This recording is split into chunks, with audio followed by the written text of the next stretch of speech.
Emergency room Dr. Emily Reed pushed through the swinging doors of the hospital, her senses immediately assaulted by the cacophony of chaos that was a typical Friday night. The ER was a whirlwind of activity. Nurses rushing between patients, the constant beep of monitors, and the murmur of anxious families waiting for news. Emily's dark hair was pulled back in a tight ponytail, a few strands already escaping as she moved quickly, her stethoscope bouncing against her chest with each step. Her green eyes, sharp and focused, scanned the room, taking in the state of the patients. She was petite, but moved with the confident determination of someone twice her size. The weight of the night ahead pressed on her shoulders, but she thrived in this environment, where every decision could mean life or death. "Emily, we need you in trauma too," called out Lisa, a seasoned nurse with a calm demeanor that belied the urgency in her voice.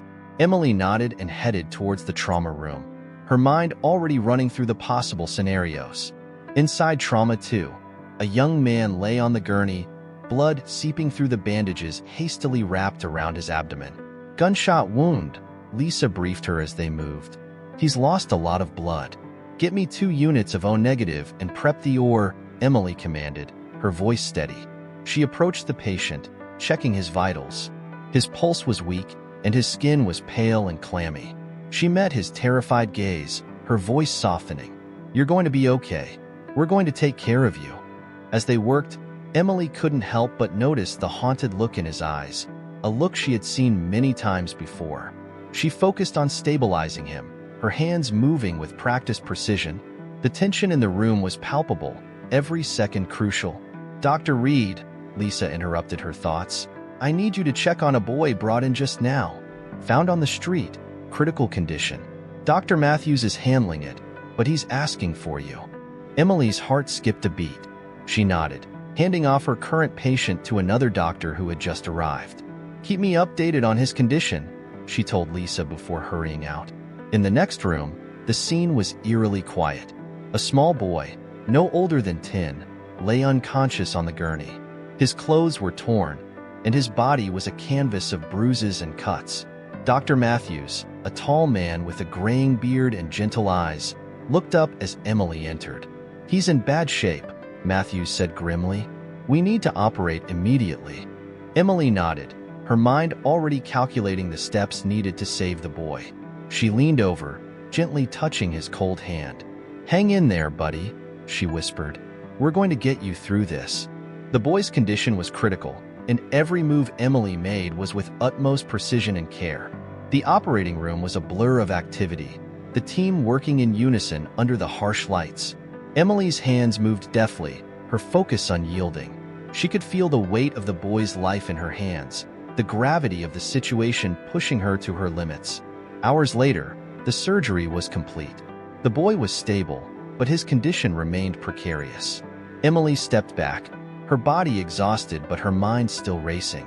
She looked at the boy's peaceful face, a stark contrast to the turmoil of the night.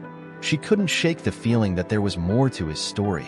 As she left the operating room, the adrenaline began to wear off, replaced by a deep sense of unease.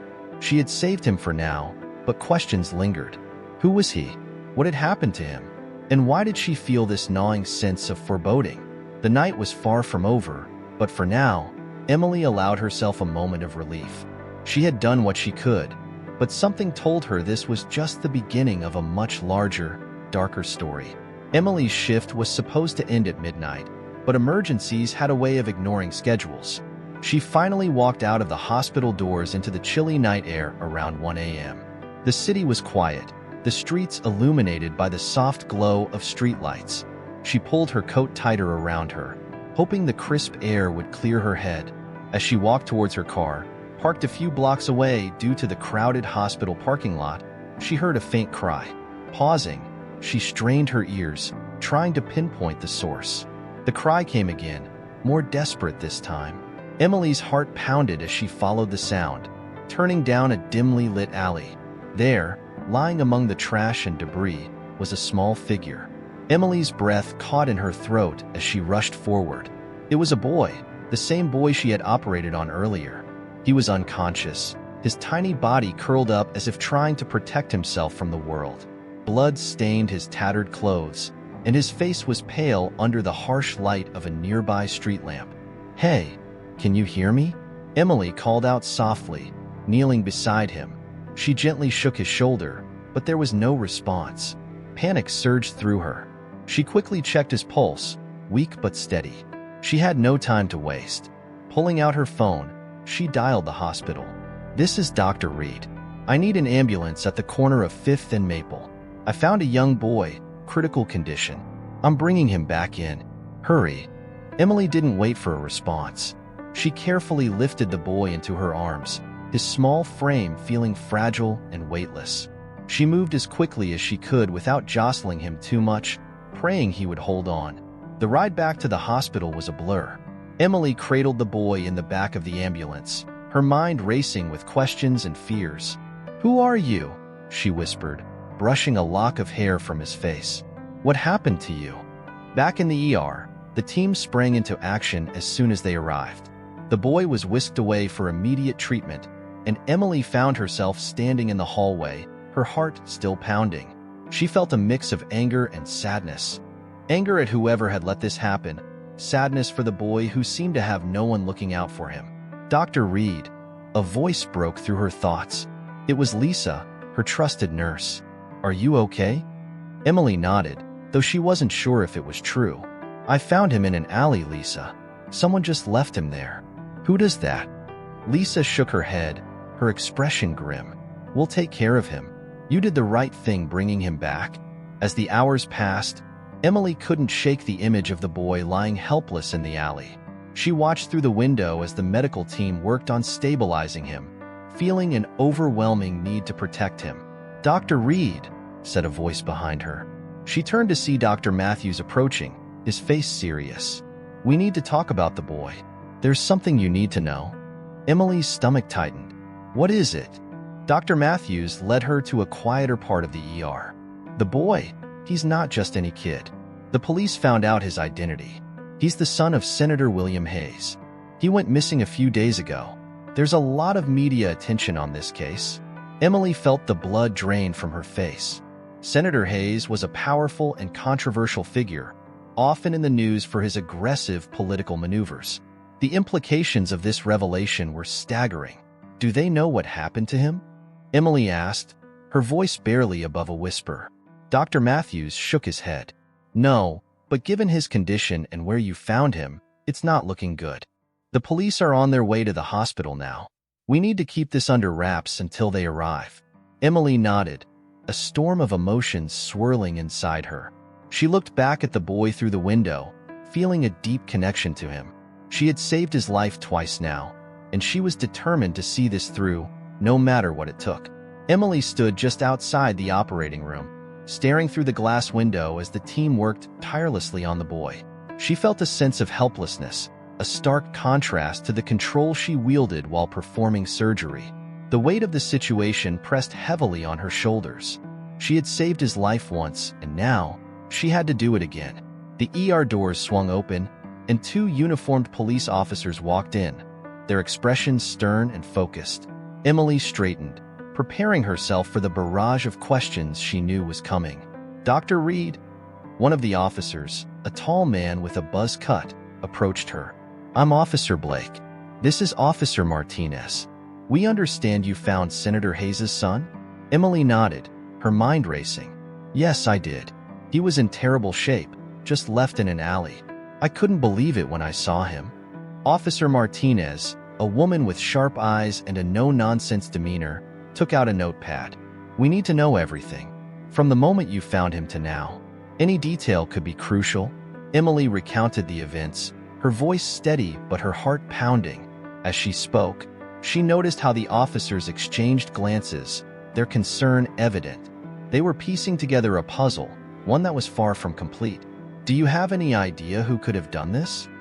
Officer Blake asked, his tone gentle but probing. Emily shook her head. "No, but whoever did this, they didn't care if he lived or died. They just dumped him like trash. It's unforgivable." Officer Martinez nodded, jotting down notes. "We'll need to talk to Senator Hayes.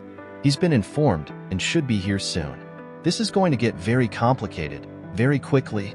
Just then, the door to the operating room opened, and Dr. Matthews stepped out, his expression grave. He's stable for now, but it was close. We need to monitor him closely over the next 24 hours. His body has been through a lot. Emily felt a wave of relief, but knew the battle was far from over. She turned to the officers. I need to stay with him. I won't leave his side. Officer Blake nodded. We understand, Dr. Reed, but we might need more from you. This isn't just about his health. It's about finding out who did this and why. As they spoke, the hospital's front doors burst open, and a group of people entered. At the forefront was Senator William Hayes, a tall, imposing figure with graying hair and an air of authority. His face was a mask of barely contained panic and anger. Where is he? Hayes demanded, his voice booming through the ER. Where's my son? Emily stepped forward, feeling the tension in the room spike. Senator Hayes, I'm Dr. Reed. Your son is stable now, but he's been through a lot. We're doing everything we can for him. Hayes's eyes, filled with desperation and rage, locked onto Emily. How could this happen? How did my boy end up like this? Emily took a deep breath, trying to remain calm. We don't know yet. The police are investigating, and we're focusing on his recovery. I promise you, we are doing everything possible to help him. The senator looked around, his gaze landing on the officers. Find out who did this. Find them and make them pay. Officer Martinez nodded. We will, Senator. But right now, we need your cooperation. Any information you have, anything suspicious that might have happened recently, could be vital. Hayes nodded, though his eyes never left Emily. Do whatever it takes. Just save my son. Emily watched as the senator was led away by the officers, feeling the enormity of the situation settle over her. She turned back to the window, looking at the fragile boy lying there. His life had been turned upside down, and she was determined to see justice done, no matter the cost. As the hours dragged on, Emily remained by the boy's side, her mind filled with questions and fears. She knew they were on the brink of something huge, something that could change everything, and she was ready to face it head-on. The hospital room was eerily quiet, save for the steady beeping of the heart monitor. Emily sat in a chair beside the bed, watching over the boy whose life she had saved twice now. The morning sun filtered through the blinds, casting a warm glow over his pale face. She had barely slept, her mind too consumed by the events of the night. A soft knock on the door broke the silence. Emily turned to see Lucas Thompson, a journalist she had worked with on a medical expose years ago. Tall and lanky, with an ever-present notebook in hand, Lucas had a knack for uncovering the truth. His dark hair was disheveled, and his blue eyes were filled with a mix of concern and curiosity. Emily, he greeted, stepping inside and closing the door behind him. I heard about the boy. Are you okay? Emily nodded, though she felt anything but okay. I'm glad you came, Lucas. This situation is far more complicated than it seems. Lucas pulled up a chair and sat beside her, his expression serious. Tell me everything. Emily recounted the events, from finding the boy in the alley to discovering his identity as Senator Hayes' son. Lucas listened intently, jotting down notes. When she finished, he leaned back, his brow furrowed in thought. This is huge, Emily, he said quietly. If the senator's son was targeted, it could mean there's a lot more at stake here. Corruption, maybe even something darker. Emily nodded, feeling a shiver run down her spine. That's what I'm afraid of. We need to find out who did this and why. But more importantly, we need to protect him. Lucas looked at the boy, his expression softening. He's just a kid, caught in something he never asked for. We'll figure this out, I promise. As they spoke, the door opened again, and Officer Blake stepped inside. He glanced at Lucas, then at Emily. Dr. Reed, we need to move the boy to a secure location. We have reason to believe his life might still be in danger. Emily's heart raced. What do you mean? What kind of danger? Officer Blake's expression was grim. We've received threats. Someone doesn't want him to survive. We're setting up a safe house with round-the-clock security. Emily stood, her protective instincts kicking in. I'm coming with him. I won't leave him alone. Officer Blake nodded. We expected you might say that. We've already made arrangements for you to stay with him, but it's important you understand the risk." Emily glanced at Lucas, who gave her a reassuring nod. "I know the risk," she said firmly, "but I won't let anything happen to him." The transfer to the safe house was swift and discreet. Emily sat in the back of the ambulance with the boy, her eyes constantly scanning their surroundings. She couldn't shake the feeling of being watched, the hairs on the back of her neck standing on end. When they arrived at the safe house, a modest building on the outskirts of the city, Emily felt a bit of relief. The place was heavily guarded, with officers patrolling the perimeter and cameras covering every angle. Inside, it was surprisingly cozy, with comfortable furniture and a well-stocked kitchen. Emily settled the boy into a bedroom, tucking him in carefully. She sat by his side, her mind a whirlwind of thoughts. Lucas joined her a few moments later, handing her a cup of coffee. "We'll get to the bottom of this, Emily," he said softly. "I've already started digging into the senator's connections. There's a lot of dirty laundry." Emily sipped her coffee, the warmth helping to steady her nerves. "Thank you, Lucas. I don't know what I'd do without your help." He smiled, a glimmer of determination in his eyes. "We're in this together, and we're going to make sure that boy is safe." As the day turned into night, Emily couldn't help but feel a sense of foreboding. She knew they were in for a long, dangerous fight. But with Lucas by her side and the boy's life in her hands, she felt ready to face whatever came next. Emily paced the living room of the safe house, her mind racing. The boy was resting in the bedroom, and Lucas was seated at the dining table, his laptop open and papers strewn around him. He had been working nonstop, gathering information and connecting the dots. The air was thick with tension, the weight of the situation pressing down on both of them.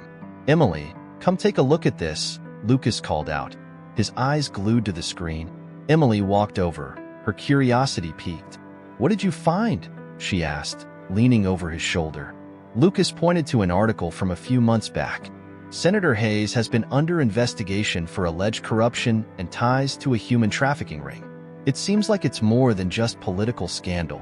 There are some very dangerous people involved." Emily's eyes widened. "And his son being found like that? It's connected, isn't it? They're sending a message."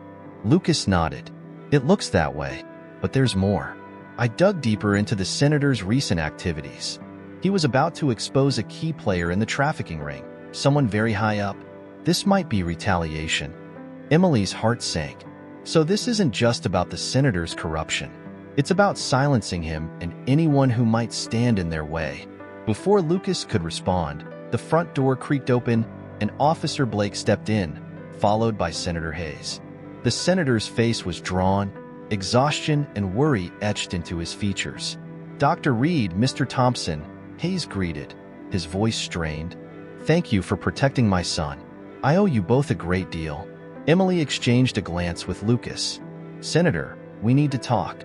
We believe your son's situation is directly tied to the investigation you were conducting." Hayes nodded, his expression grim. "I suspected as much. I've been trying to bring down a powerful figure in the trafficking network. They must have found out." Officer Blake cleared his throat. "Senator, with all due respect, we need to keep you and your son safe. This house is secure, but we can't let our guard down." Hayes looked at Emily, his eyes pleading. "Please, tell me how he is. Will he be okay?" Emily placed a reassuring hand on his arm. "He's stable for now, but he's been through a lot. We're doing everything we can." Hayes took a deep breath, his shoulders sagging. "I never imagined my actions would put my family in danger. I thought I was doing the right thing." "You are doing the right thing," Lucas said firmly. "But these people are ruthless. We need to expose them, bring everything to light." Hayes nodded. "I have files, evidence of their operations. I was going to take it to the authorities, but now, I don't know who to trust." "Give the evidence to us," Lucas suggested. "We can help get it out there. We have connections, people we can trust to make this public." Hayes hesitated, then nodded. "All right, I'll get the files. But you need to be careful. These people will stop at nothing to protect themselves." As Hayes and Officer Blake left the room, Lucas turned to Emily. "We're in deep, Emily. This is dangerous, but it's our only chance."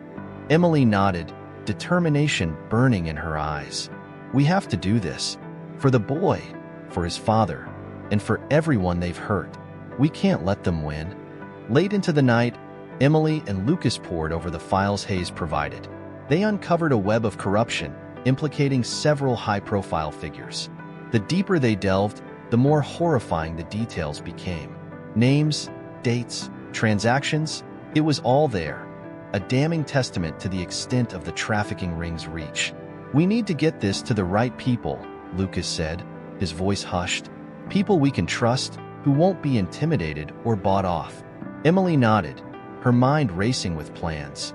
"We'll reach out to your contacts, but we need to be discreet. If they catch wind of this, we're all in danger." As dawn approached, exhaustion tugged at Emily, but she pushed it aside. There was too much at stake.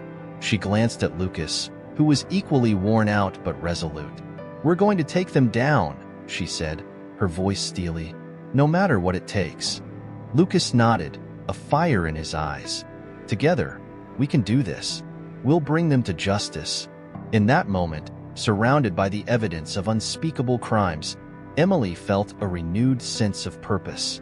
They were up against powerful adversaries, but they had the truth on their side.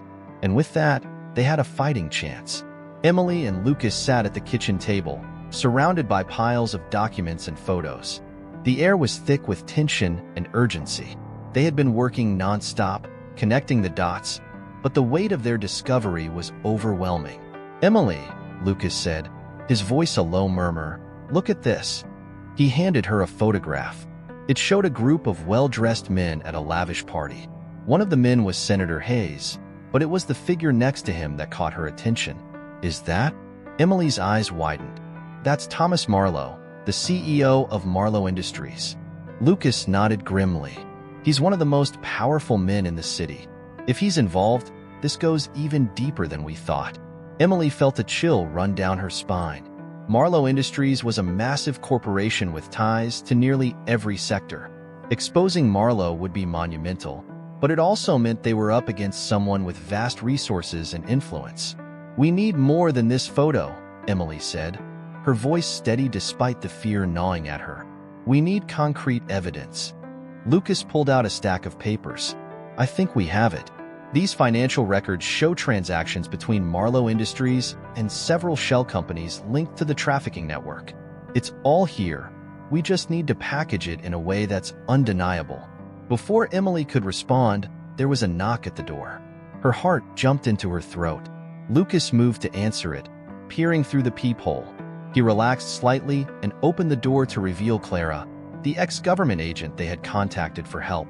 Clara was in her late 30s, with sharp features and an air of authority.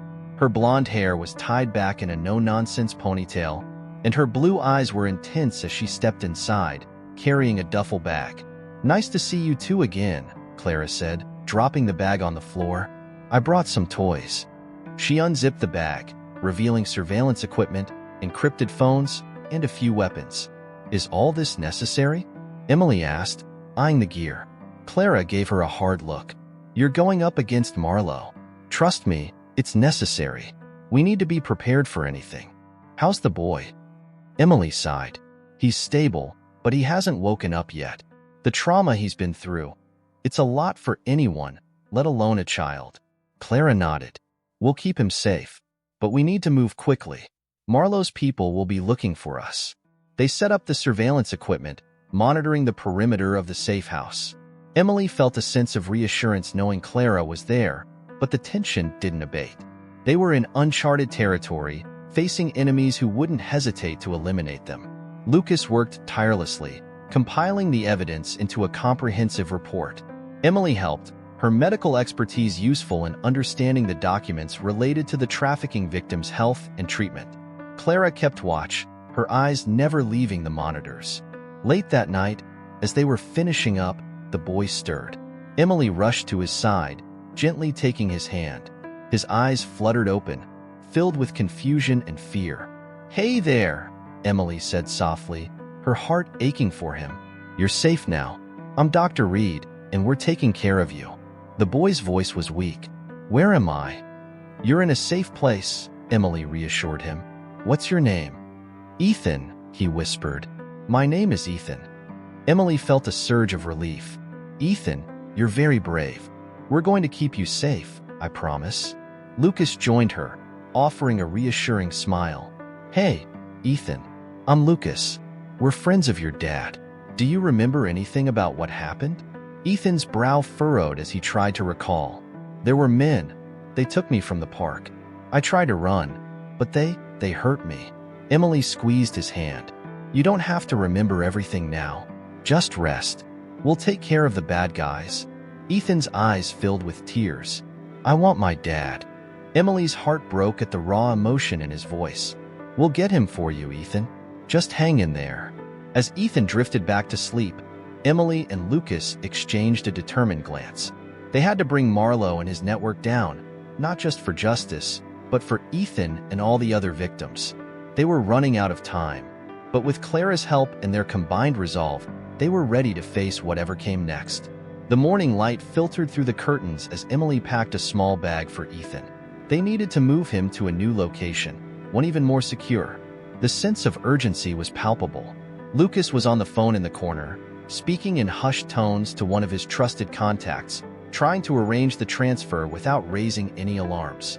Clara stood by the window, her eyes scanning the perimeter through the binoculars. "We're clear for now," she said, her voice low and tense.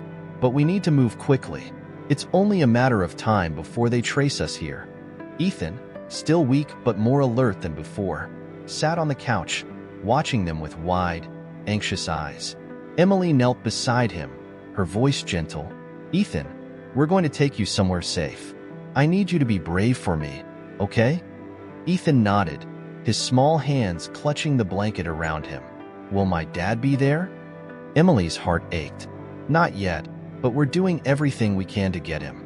We won't let anything happen to you, I promise." Lucas finished his call and turned to them. "We have a safe house ready. It's remote, well guarded. We'll be off the grid, but it's the best place for Ethan right now." Clara nodded in agreement. "I'll drive. We'll take the back roads to avoid detection. Everyone ready?" They bundled Ethan into a warm coat, and Emily carried him to the car. The drive was tense, the silence broken only by the occasional instructions from Clara as she navigated the back roads. Emily held Ethan close, feeling his small body tremble with fear and exhaustion. "Are we almost there?" Ethan whispered, his voice barely audible. "Almost," Emily assured him, glancing at Lucas, who was scanning their surroundings for any sign of trouble. "You're doing great, Ethan." After what felt like hours, they finally arrived at the new safe house. It was a secluded cabin, surrounded by dense woods. The isolation was both a comfort and a stark reminder of the danger they were in. Clara did a quick sweep of the area before giving the all-clear. Inside, the cabin was modest but comfortable. Emily set Ethan down on the couch and covered him with a blanket. "We'll be safe here," she said, more to reassure herself than anyone else. Lucas immediately set up his laptop and began securing their communications. "We need to keep our presence here completely off the radar. I'm setting up encrypted channels for us to use." Clara joined him, setting up surveillance equipment around the cabin. "I'll take first watch," she said. "You two get some rest. You've been up all night." Emily shook her head. "I'm fine. I want to stay with Ethan." Lucas placed a hand on her shoulder. "We'll take shifts, Emily. You need rest too. We can't afford to be exhausted when we're this close." Emily reluctantly agreed and settled into a chair next to the couch, watching over Ethan as he slept. The weight of their mission pressed heavily on her. They were fighting against a powerful enemy, and every step forward felt like a gamble. As night fell, the cabin was bathed in the soft glow of the fire. Lucas handed Emily a cup of tea, his expression thoughtful. "I've been thinking about our next move. We need to get this evidence into the right hands, but we also need to ensure Ethan's safety." Emily nodded, sipping her tea. "We should split up. One of us stays with Ethan while the other delivers the evidence. It's too risky to keep everything in one place." Clara agreed from her post by the window. "I'll stay with Ethan. You two get the evidence to your contacts. We need to move quickly before Marlowe's people catch wind of our plan." Lucas looked at Emily, his eyes serious. "We'll need to be careful. Marlowe's reach is extensive, and we don't know who we can trust outside of our circle. Emily felt a surge of determination. We'll make it. For Ethan, and for everyone who's suffered because of these people. As they finalized their plans, the gravity of their mission settled in. They were up against formidable odds, but they had come too far to back down now. With the morning light, they would set their plan into motion, each step bringing them closer to justice. The road ahead was fraught with danger, but their resolve was unwavering. Together, they would see this through to the end. Emily and Lucas sat in the dimly lit cabin, going over the plan one last time. The fire crackled in the hearth, casting dancing shadows on the walls. Clara kept a vigilant watch by the window, her eyes scanning the darkness outside for any signs of movement. Ethan slept fitfully on the couch, occasionally murmuring in his sleep. "We have to be precise," Lucas said, his voice low. "Once we leave, we can't communicate until the evidence is in safe hands. If Marlowe's people intercept us, it's over." Emily nodded, her gaze fixed on the map spread out on the table. "We'll take the back roads to avoid any surveillance. We need to reach the drop point by dawn. After that, it's in their hands." Clara turned from her post, her face set with determination. "Remember, you're not just delivering evidence. You're exposing a network that's hurt countless people. Stay sharp and stay safe." Emily glanced at Ethan, a wave of protectiveness washing over her. "We will, and we'll come back. For him." They gathered their supplies, and Lucas checked his equipment one last time. The weight of what they were about to do hung heavy in the air. Emily felt a knot of anxiety in her stomach, but pushed it down, focusing on the task at hand. "Ready?" Lucas asked, looking at Emily. "Ready," she replied, steeling herself.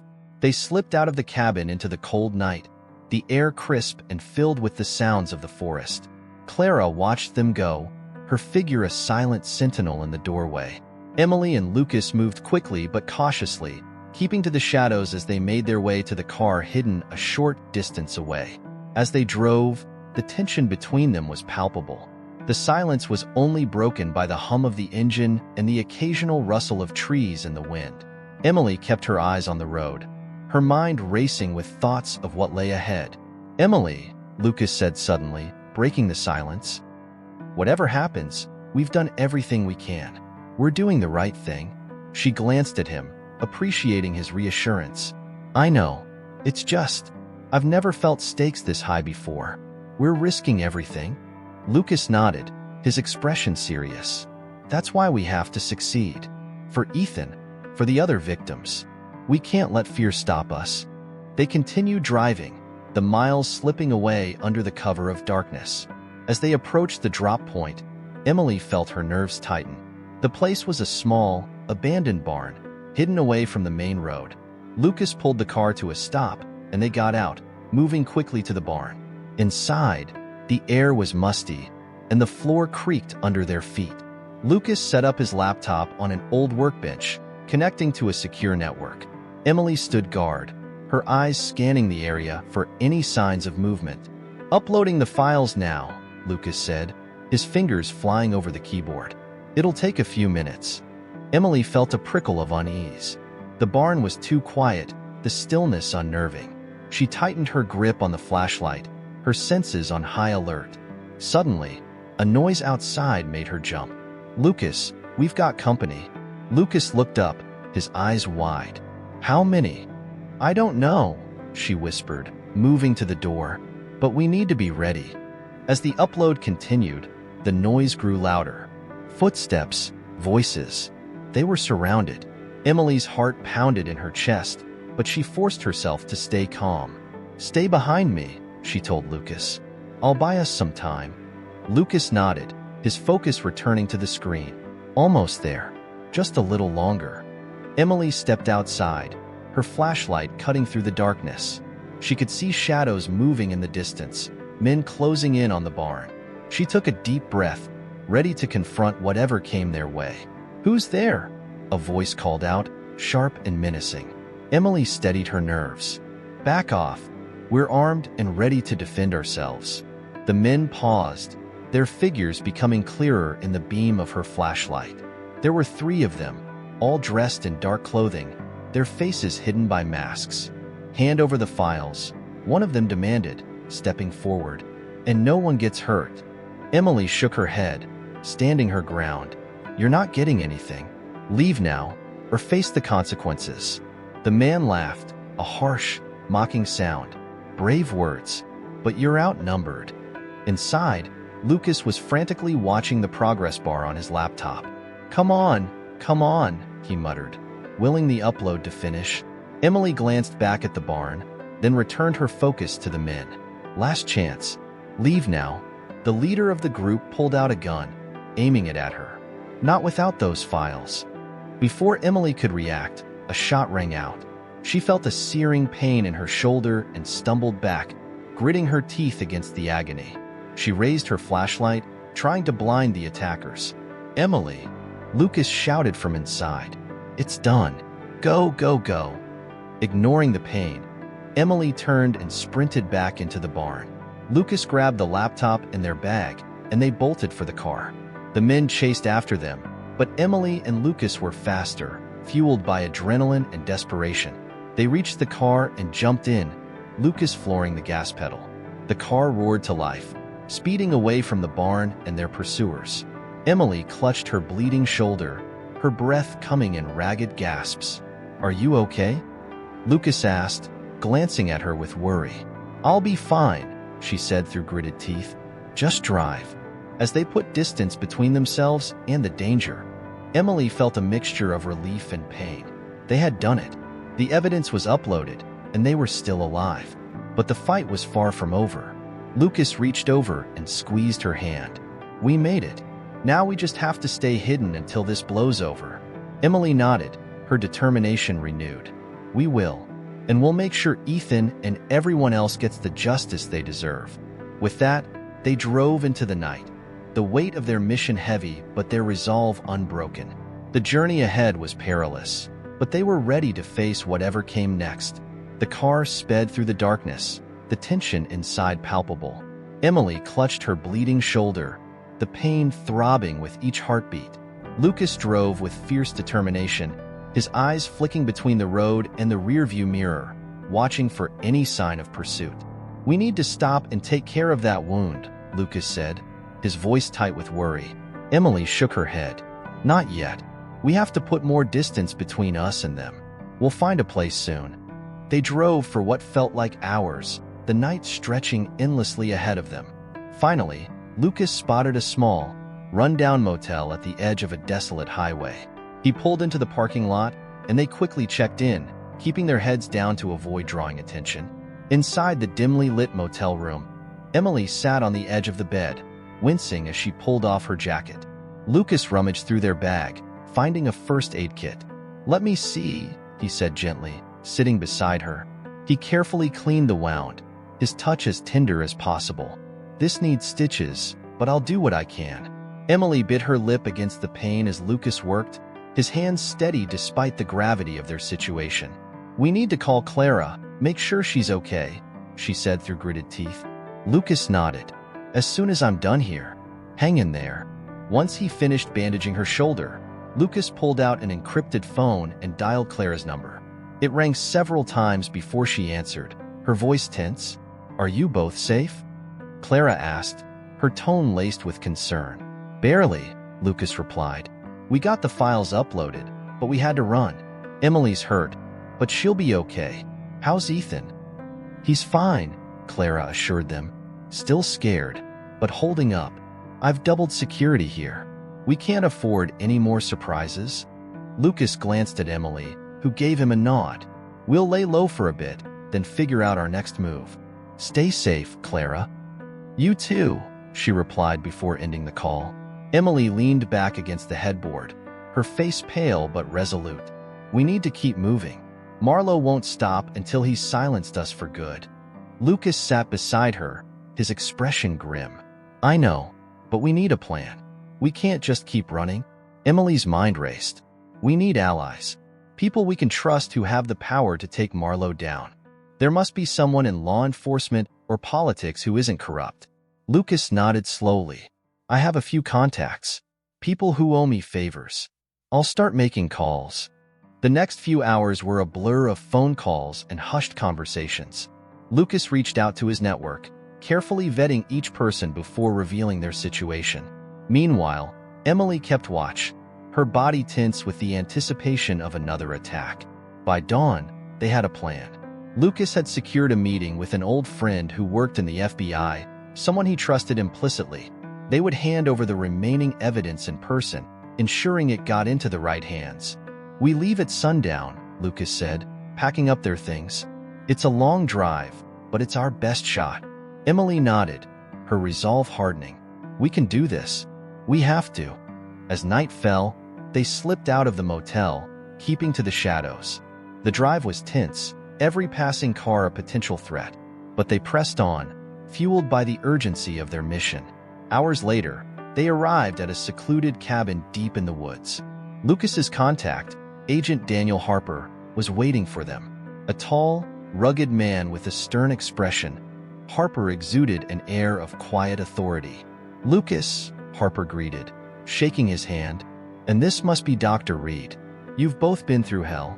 "Dan, we need your help," Lucas said without preamble. "We have evidence linking Thomas Marlowe to a human trafficking ring, but he's onto us. We barely escaped last night." Harper's eyes narrowed. "Marlowe is dangerous, but if you have what you say, we can take him down. Let's see the evidence."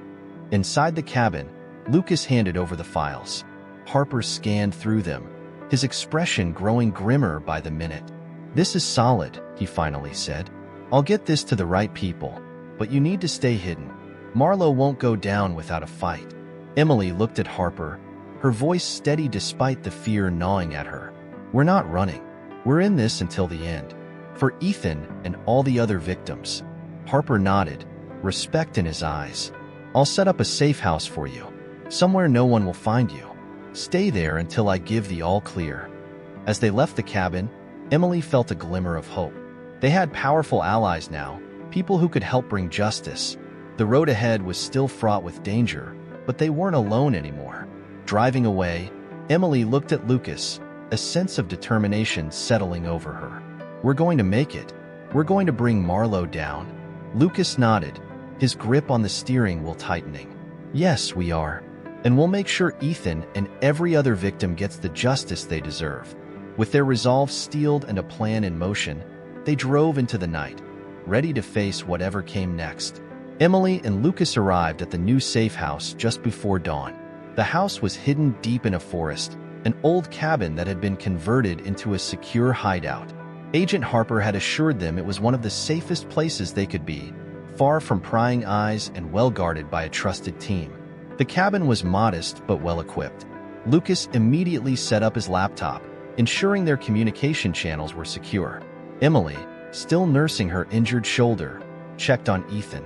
The boy was awake, sitting up in bed, his wide eyes scanning the unfamiliar surroundings. "Hey, buddy," Emily said softly, sitting beside him. "How are you feeling?" Ethan looked at her, his expression a mix of fear and confusion. "Where are we?" "We're in a safe place," Emily reassured him. "No one can find us here. We're going to keep you safe." Ethan nodded slowly, his small hands gripping the blanket. "I miss my dad." Emily's heart ached for him. "I know. We're working to bring him back to you. It's going to take a little time, but we won't stop until we do." Lucas joined them, offering Ethan a reassuring smile. "Hey, champ, you're doing great. We're all in this together, okay?" Ethan nodded again, a flicker of hope in his eyes. "Okay." As the day progressed, Emily and Lucas reviewed their next steps. They needed to stay hidden until Agent Harper could act on the evidence they had provided. The wait was excruciating, every moment filled with the fear of being discovered. In the late afternoon, a knock at the door made them all jump. Lucas peered through the peephole, relaxing slightly when he saw Agent Harper standing outside. He opened the door, and Harper stepped in, his face serious. "We've made progress," Harper said, getting straight to the point. "The evidence you provided is solid. We've initiated a covert operation to gather more information and prepare for a coordinated strike against Marlowe and his associates. But we need more time." Emily nodded, her anxiety mounting. "How long?" "A few days at most," Harper replied. "We need to ensure we have everything we need to take them down for good. In the meantime, stay here and stay low. We have agents patrolling the area, but don't let your guard down." Lucas thanked Harper, and they watched as he left, disappearing into the forest. The cabin felt even smaller now, the walls closing in as the hours dragged on. Emily sat by the window, her eyes scanning the trees for any sign of movement. She felt like a caged animal, every muscle tense and ready to spring. That evening, as the sun set behind the trees, they heard the unmistakable sound of footsteps outside. Emily and Lucas exchanged a tense glance, both reaching for the small weapons Clara had provided them. They moved silently to the door, their hearts pounding. "Who's there?" Lucas called out, his voice steady despite the fear clawing at him. A familiar voice answered, "It's Clara. Let me in." Relief flooded through Emily as she opened the door. Clara slipped inside, her face drawn and tired. "We have a problem," she said, her voice low. "Marlowe's men are getting closer. We intercepted a communication. They know you're in the area, but not the exact location." Emily felt her stomach drop. "What do we do?" "We need to be ready to move at a moment's notice," Clara replied. "But for now, we stay put. We can't risk exposing ourselves unless absolutely necessary." The night was tense, everyone on high alert. Ethan sensed the danger, clinging to Emily whenever a noise outside startled him. She held him close, whispering reassurances she wasn't sure she believed herself. In the early hours of the morning, the tension finally broke. Clara, keeping watch by the window, saw the telltale signs of movement in the distance. She turned to Emily and Lucas, her expression grim. "They're here. We need to go. Now." Emily scooped Ethan into her arms, ignoring the sharp pain in her shoulder. Lucas grabbed their bags, and Clara led the way out the back door, keeping to the shadows. They moved quickly and silently, the forest around them providing a natural cover. They reached a small, hidden path that led deeper into the woods. Clara paused, her ear to the ground, listening for any sounds of pursuit. "We're clear for now," she whispered. "Keep moving."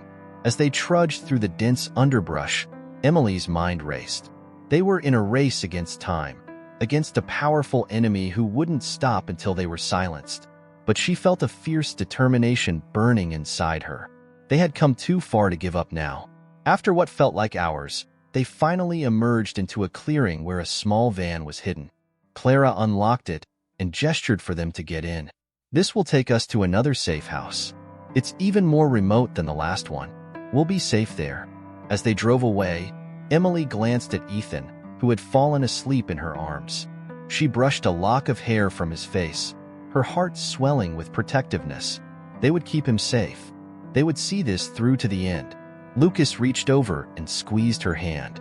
"We're almost there," he said softly. "We're going to make it." Emily nodded, a sense of calm washing over her. Together, they would face whatever came next, and they would emerge victorious. The new safe house was nestled deep in the mountains, a secluded cabin surrounded by towering pines and rugged terrain. The journey had been long and exhausting, but as they pulled up to the cabin, Emily felt a glimmer of hope. This place felt truly hidden, a sanctuary from the dangers that pursued them. Clara led the way inside, checking every corner for signs of intrusion before giving the all-clear. Emily carried Ethan, who had been dozing in her arms, and gently laid him on a bed. The boy stirred but didn't wake, exhaustion taking its toll. Lucas set up his laptop on the kitchen table, immediately checking for any updates from Agent Harper. Clara unpacked their supplies, her movements efficient and practiced. The air was thick with unspoken tension, each of them acutely aware of how close they had come to disaster. "We're safe for now," Clara said, her voice a low murmur. "But we can't stay hidden forever. We need to think about our next move." Emily nodded, rubbing her sore shoulder. "We need to know what Harper's plan is. How close are we to taking Marlowe down?" Lucas glanced up from his laptop, his face illuminated by the screen's glow. "Harper's team is making progress.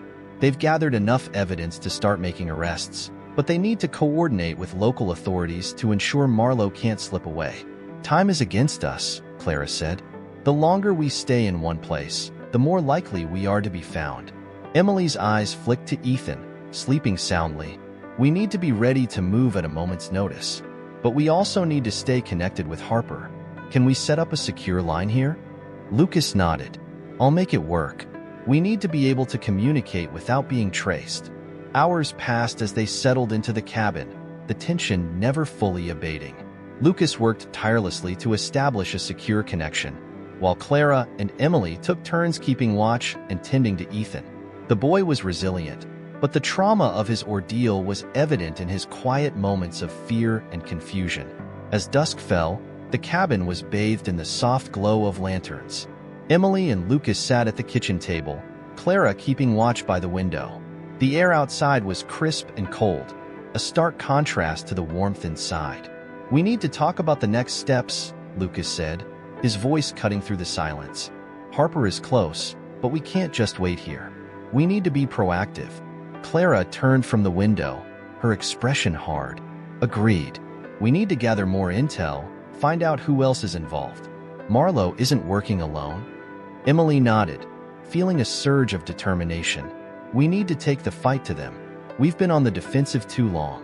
It's time to turn the tables." Lucas pulled up a map on his laptop. "There's a location we've identified as a potential hub for Marlowe's operations. It's risky, but if we can get in and gather more evidence, it could be the break we need." Clara studied the map, her eyes narrowing. "We'll need to be careful. Infiltrating a place like that won't be easy, but it's our best shot." Emily felt a rush of adrenaline. "We can do this. We have to. For Ethan and for all the others who've been hurt by these people." As they planned their next move, the weight of their mission pressed heavily on them. The risks were enormous, but so were the stakes. They were fighting not just for their own lives, but for justice and for the countless victims who had suffered at the hands of the trafficking ring. The night deepened, the cabin enveloped in darkness. They took turns resting, each of them acutely aware of the danger lurking beyond the trees. Emily lay on the couch, her mind racing with thoughts of what lay ahead. She couldn't shake the feeling of foreboding, but she knew they had no choice but to move forward. In the early hours of the morning, Lucas's laptop beeped, signaling an incoming message. He sat up, rubbing his eyes, and read the encrypted text. "It's from Harper," he said, his voice urgent. "They're ready to move.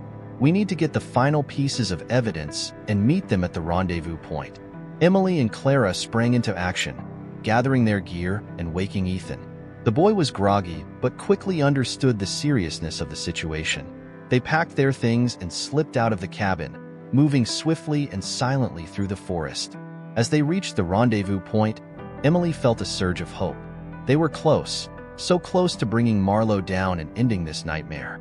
But the road ahead was still fraught with peril, and they had to remain vigilant. Harper was waiting for them, a team of agents at his side. "You did good," he said, his eyes meeting Emily's. "We're ready to take them down, but we need to move fast." Emily nodded, her resolve steeled. "We're with you. Let's end this." With their plans set and their determination unwavering, they moved out, ready to face whatever came next. The final showdown was imminent, and they were prepared to fight for justice, no matter the cost. The sun was barely rising as Emily, Lucas, Clara, and Harper's team moved swiftly through the forest, their breaths visible in the cold morning air. The rendezvous point was a small clearing where a few unmarked SUVs were parked. Harper briefed his team, their faces set with determination. "We're hitting Marlowe's main hub," Harper explained. "It's heavily guarded, but we have the element of surprise. We move fast, secure the evidence, and extract anyone we find. No mistakes." Emily felt her heart race. This was it, the moment they had been working towards. She glanced at Ethan, who was bundled up in one of the SUVs with a few agents assigned to protect him. He gave her a small, brave wave, and she smiled back, drawing strength from his resilience. Lucas handed Emily a headset, and they did a quick comms check. "Stay close," he said, his eyes intense. "We go in together, and we come out together." They loaded into the SUVs, the convoy moving out silently. The tension was palpable, everyone on high alert. As they approached Marlowe's compound, a sprawling estate surrounded by high fences and surveillance cameras, the SUVs slowed to a crawl. Alpha Team, take the north entrance, Harper instructed over the comms. Bravo Team, with me on the south. Lucas, Emily, you're with me. Clara, you lead the extraction team. The teams split, moving to their designated positions. Emily's heart pounded in her chest as they approached the south entrance. Harper's team disabled the security system, and they slipped inside, moving stealthily through the shadows. Inside the compound, the air was thick with anticipation. They moved through dimly lit hallways, the sound of their footsteps muffled by the carpeted floors. Harper held up a hand, signaling them to stop. He pointed to a door ahead, and Lucas nodded, moving forward to pick the lock. The door opened silently, revealing a room filled with computer servers and filing cabinets. "This is it," Harper said. "Get everything you can." Lucas and Emily moved quickly, downloading data from the servers and rifling through the cabinets for physical evidence. The minutes stretched on, each second feeling like an eternity. Suddenly, the sound of footsteps echoed down the hallway. Harper signaled for silence, and they all froze, their breaths held. The footsteps grew louder, then stopped just outside the door. Emily's heart pounded as the door creaked open, revealing a guard. Harper moved like lightning, disarming the guard and knocking him out with a swift blow to the head. "Move faster," he whispered urgently. As they continued their work, Clara's voice crackled over the comms. "We've secured the north wing. Found a group of victims. They're scared but safe." "Copy that," Harper replied. "We're almost done here." Emily finished downloading the last of the data just as more footsteps approached. This time, there was no time to hide. The door burst open, and a group of armed men stormed in, their guns trained on the team. "Drop your weapons," one of the men shouted. Harper and his team complied, slowly lowering their guns. Emily felt a cold dread settle in her stomach. They were outnumbered and outgunned. "Who are you?" the leader demanded, his eyes narrowing as he looked at Harper. "FBI," Harper said calmly. "You're under arrest." The leader laughed, a harsh, cruel sound. "You think you can take us down? You have no idea who you're dealing with." Before anyone could react, Clara's voice rang out over the comms. "Bravo Team, hit the deck." Emily and Lucas dropped to the floor just as an explosion rocked the building. Clara's extraction team had detonated a charge, creating a diversion. In the chaos, Harper's team sprang into action, disarming the guards and securing the room. "Go, go, go," Harper shouted, ushering Emily and Lucas out of the room. They moved quickly through the compound, the sounds of fighting echoing around them. Clara's team had engaged the guards, creating a path for the others to escape. As they reached the north wing, Emily saw a group of huddled figures. Victims, mostly women and children, looking terrified but hopeful. "Everyone follow us," Clara commanded. "We're getting you out of here." They moved as one, a desperate group seeking freedom. The journey back through the forest was harrowing, with the sounds of pursuit close behind. But they pressed on, fueled by the knowledge that they were so close to safety. As they reached the SUVs, Emily felt a surge of relief. They loaded the victims into the vehicles, ensuring everyone was accounted for. Harper's team took up defensive positions, ready to fend off any attackers. "Move out," Harper ordered. The convoy sped away from the compound, leaving chaos in their wake. Emily sat beside Ethan, holding his hand tightly. They had done it.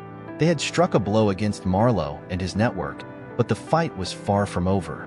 As the sun rose, casting a golden light over the forest, Emily felt a renewed sense of hope.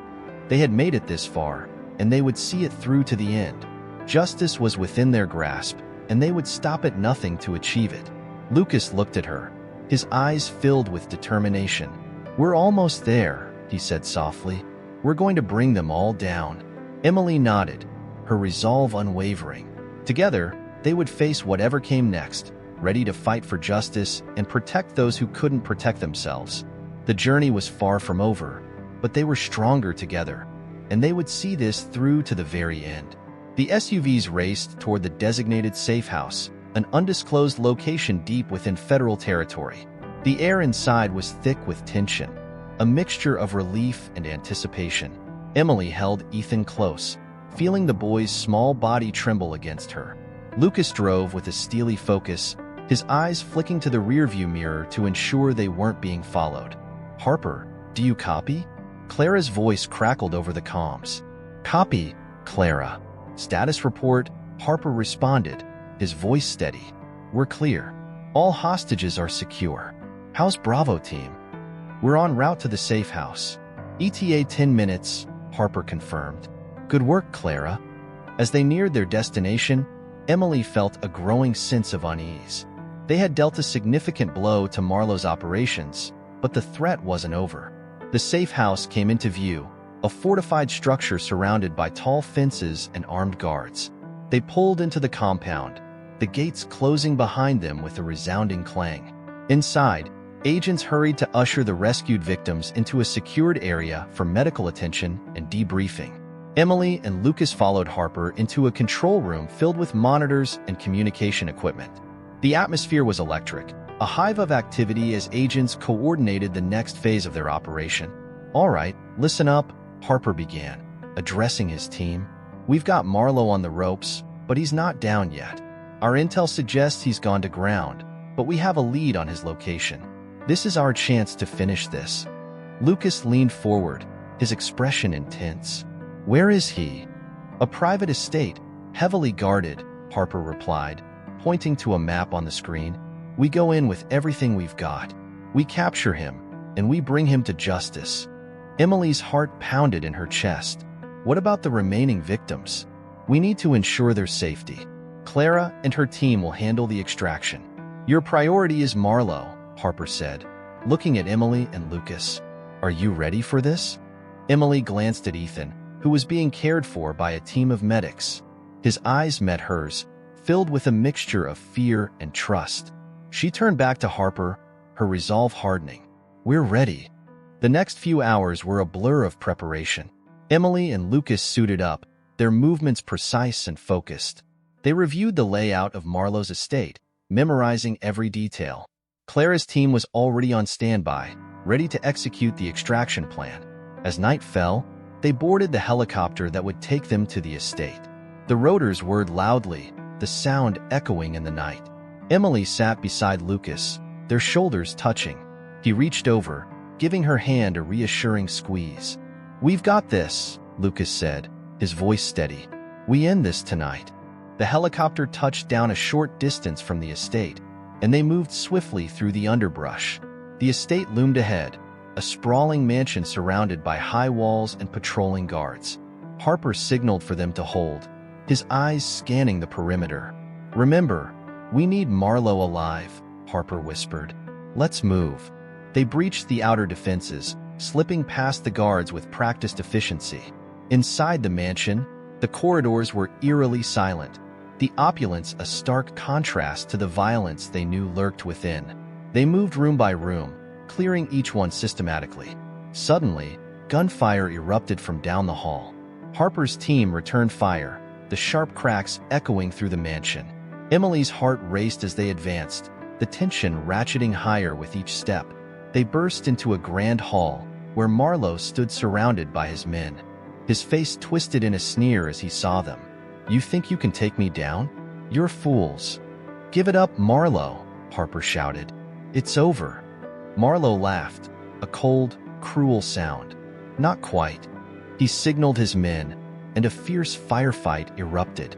Emily and Lucas took cover behind a marble column, their guns trained on Marlowe's men.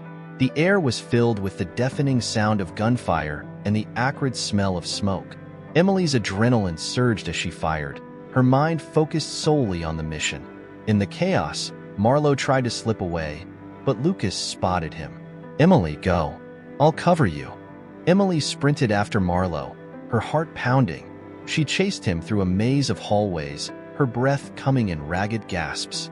Marlowe was fast, but she was faster, driven by a fierce determination. She cornered him in a luxurious study, his back against the wall. "It's over, Marlowe. You're coming with me." Marlowe's eyes darted around, looking for an escape. "You have no idea what you're up against. This is bigger than you think." "Maybe," Emily said, her voice cold, "but it ends with you." Marlowe lunged at her, but Emily was ready. She dodged his attack, delivering a swift, hard blow that sent him sprawling to the floor. She pinned him down, securing his hands behind his back. Harper and the rest of the team arrived, securing the area. "Good work, Dr. Reed," Harper said, nodding approvingly. "We've got him." As they escorted Marlowe out, Emily felt a wave of relief wash over her. They had done it. They had brought down the man responsible for so much pain and suffering. Back at the safe house, Emily reunited with Ethan. The boy's face lit up with relief as he saw her, and she hugged him tightly. "It's over, Ethan. You're safe now." Lucas joined them, his face tired but triumphant. "We did it, Emily. We really did it." As dawn broke, casting a golden light over the mountains, Emily felt a profound sense of accomplishment. They had faced insurmountable odds and emerged victorious. Justice had been served, and the nightmare was finally over. But most importantly, they had given Ethan and the other victims a chance to heal and rebuild their lives. Emily looked at Lucas, her heart full. Together, they had made a difference. And together, they would face whatever the future held, ready to protect and fight for those who couldn't fight for themselves. The journey had been long and arduous, but it had forged an unbreakable bond between them. As they stood in the morning light, Emily knew that they were stronger together, ready to face whatever came next with courage and hope. If you enjoyed the story, subscribe, like, and comment, and check out the next story.